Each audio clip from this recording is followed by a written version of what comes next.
everybody, welcome to What the Flick. We're all here. Hi. It's a miracle. Howdy. Bibbs, Francis, Alonso. Hey. Episode 2 of Scream, season 2 of Scream, episode 4, Happy Birthday to Me. Did either of you guys see While We're Young last year? No. The Ben Stiller movie? Because there's a whole ayahuasca sequence where he and Naomi Watts and a bunch of like New York hipsters That is barf what I and trip. Yeah. That is why I watch Scream, the series, so that I can watch sort of send up satires and homages to Noah Baumbach films. I don't know that that's what they were going for. I just thought it was an interesting correlation. They've been really pushing the dream segment on this particular season. Obviously, there's a big horror tradition of dreams. What I thought was interesting is that the first dream sequence in this episode fucking sucked. Which one was that? The one where just she's making out with Dudemar Kieran and then just she gets stabbed. It was like, it's so short, there's no way that you'd believe that that's actually how that scene would play out. Right. So but I feel like that was actually almost like you think all the dream sequences are gonna be shitty. Well, we got some fun ones later, playing with widescreen like Life of Pi. Like it was cool. Gave Kieran some, I would say, the opportunity to portray his acting skills a little more than. Yeah. Yeah. Now he got to die for a little bit. Kieran.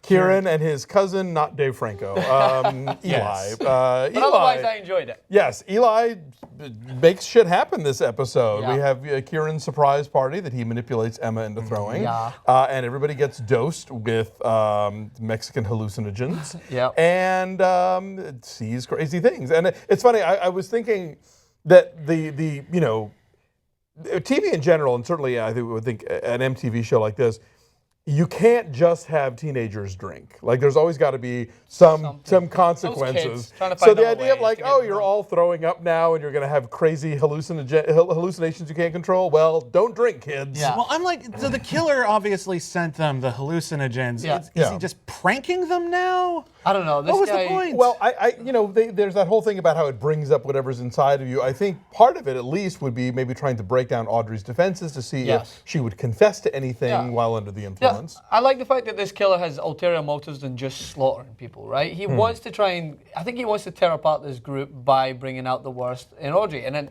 instead, bringing out the worst, he just brings up a trip-infused threesome, which was very interesting. That was a Degrassi moment of like, expect whoa, it to happen. okay, Yeah. well, all right then. I don't know. We keep seeing like, oh, Audrey, will Audrey save them all from the killer from doing the thing? I'm like, Audrey is a murderer, maybe, or at least an accomplice. I don't know how enthusiastic I can be about, will Audrey save the day? Oh, I don't know. I don't think it's will Audrey save the day. I think it's will Audrey be exposed. Yeah. Well, it's will Audrey be exposed, but then there's also this ongoing plot of like, will she be able to stop the killer from screwing over the friends I guess she wasn't planning to kill? Yeah, but that's what's interesting about it is because how far is she willing to go? We see her pick up the bookend in the previous episode, right, where she's close to hitting Noah in the head. So how far is she willing to go to kind of keep herself innocent? And obviously she has a sense of guilt because in this episode we bring back dead girlfriend. Yes. Which was like, that was a nice callback. Yeah. Did Audrey personally kill her? We still don't know exactly how it worked. How involved she was, that's what's Audrey, interesting, though. I'm trying to remember, wasn't it a whole thing where she faked it but didn't explain how she faked it, so the other girl thought that she could get away with it and then I don't know. really We did still don't know the full extent of Audrey's involvement, and without knowing that,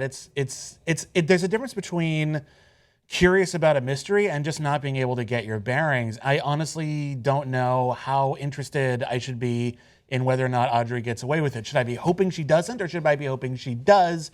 Because maybe she got roped into something, out of her depth without realizing it. Maybe she only sent Piper some fan letters and only realized it was Piper who was doing all the thingy later, and she's actually relatively innocent. I think it's interesting that they're giving us a sympathetic character who is liked by the other characters on the show, but also has this dark secret that would be unforgivable to those other characters. And so I honestly have no idea how they're going to resolve that. And if anything, with TV, it's sort of like not just how do you resolve it, but how do you resolve it and bring us back to the status quo, which all TV shows do. So in other words, how does she get caught and still get back into their good graces again? I think I would rather have this problem of trying to figure out what is going on with Audrey's motives at the moment, rather than having, okay, let's see if we've got someone else with another agenda trying to figure out what Emma's going on. Like, if we're just given the exact same scenario played back again, I think is what reminds me a little bit more so of what they did. I believe is it Scream 3, the movie, where they started experimenting with hallucinations, where Sydney was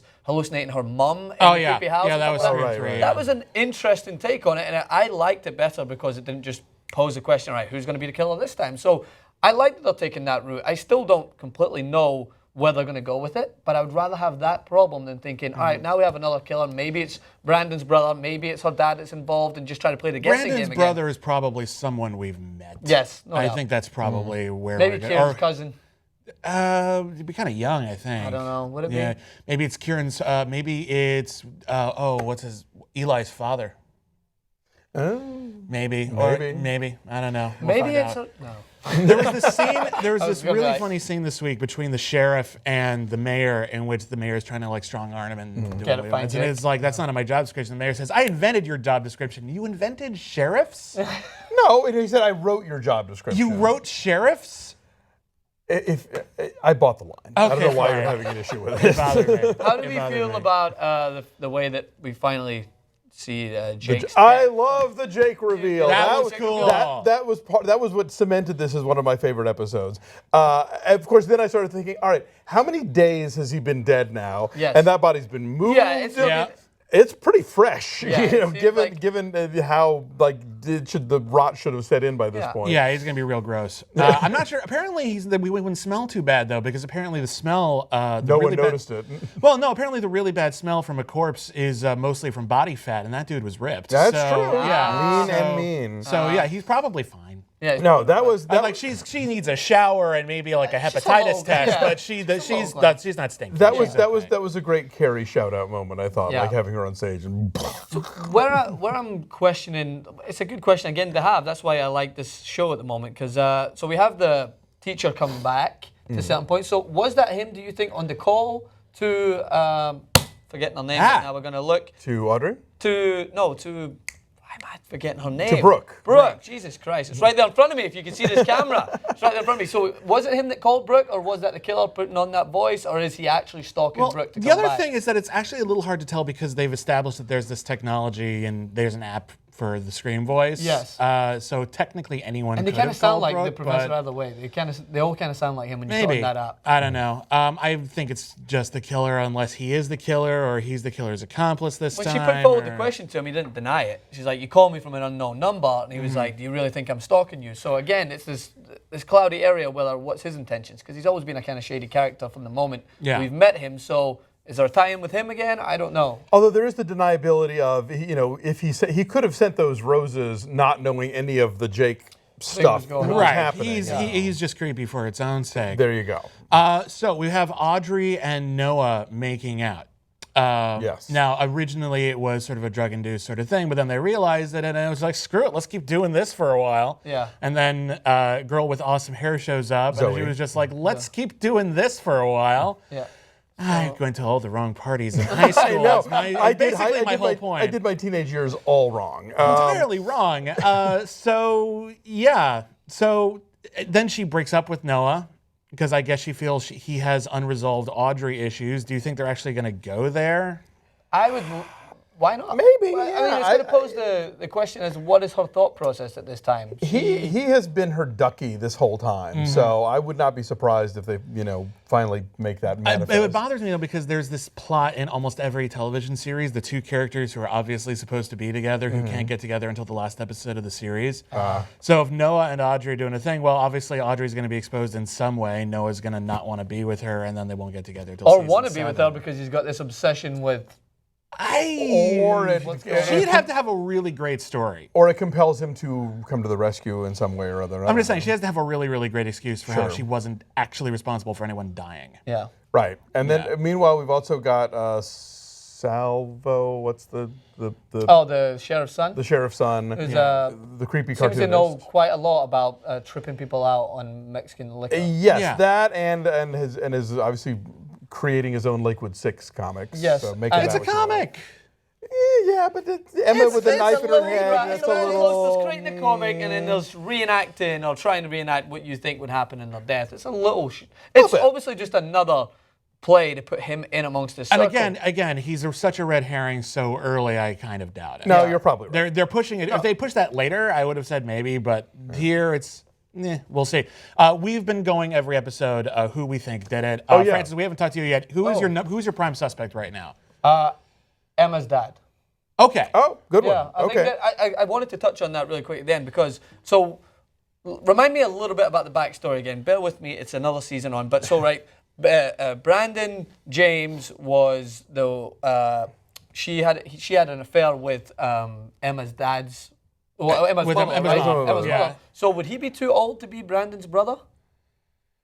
Her dad? No, because they all went to high school together. Although, but I think everybody would know that. I think that would have been kind of common knowledge if that was the thing. All right. So anyway, aside from that ridiculous theory, I still think that there's more to his character. I think they need to do something to bring him in, other than the fact that, again, he's just there to show up when all this turmoil went on and he was nowhere to be found, and he suddenly came back. I think it is obvious the way that kind of Audrey was alluding to the fact that. Is it not weird on the phone call that he's coming back now after this? Obviously, she's thinking in her head, is it him that's playing with me? Is it him that's constantly sending all these messages? So it's an obvious play, but sometimes the most obvious plays are the ones that people think are too obvious that actually fall through. And again, it's Scream. There might be multiple killers, so he might be the obvious killer. That's like I thought Piper was the obvious killer last season, and then but also Audrey. Yeah. You know, so it might be obvious guy and then Noah for all we know. Who cares? Interesting. So we'll see how this. What did you guys have? I've been saying Sheriff's son. I'm going to stick with him for now, I guess. Cousin. God, I'm trying to remember who my most recent one was, but I think I'm going to switch it up. I actually don't know. I think it's still possible it's going to be someone we haven't even met yet. Well, there you go. So at the moment, I'm kind of up in the air. All right, I will be gone next week, but these cats will be keeping up with things, and we'll check back in. Thanks for watching.